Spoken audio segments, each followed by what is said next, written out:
So, what do we have here? We have a derailleur, an old school derailleur. It's an old Shimano derailleur.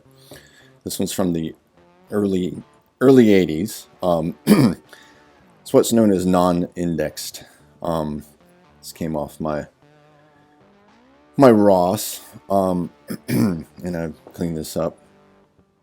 So notice those jockey pulleys. Those are the things that the chain comes in and wraps around here, like this.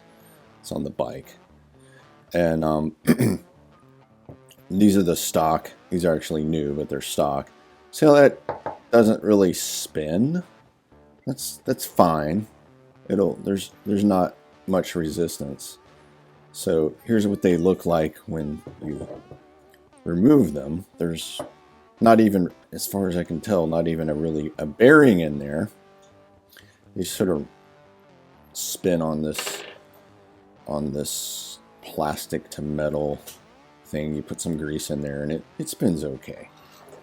So I'm upgrading to index shifting, and I got this really nice Shimano Deore LX. This came from Poland on eBay. Really great condition, and I took the jockey wheels off and put these fancy ones on. These are just a cheap upgrade that I got on Amazon. These are made in China, but they use ceramic bearings. So watch this. Look at that. It just goes and goes and goes. Goes and goes and goes. And then the other one. So that'll help. All those little tiny added efficiencies just makes for a better pedaling and biking experience. I know it's minor, but it all adds up. It starts to add up. So yeah, just something cool I discovered.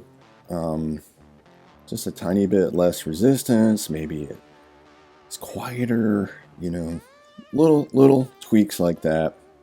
It's probably lighter. So yeah, this one's at least 30 years old, probably 32 years old. This one is pushing 40 years old, but this one doesn't index when you shift. So I'm upgrading, want a little more upgraded performance. So on the shifting on the bike. So looking forward to getting that on. But it'll just go and go and go. Anyway, pretty cool.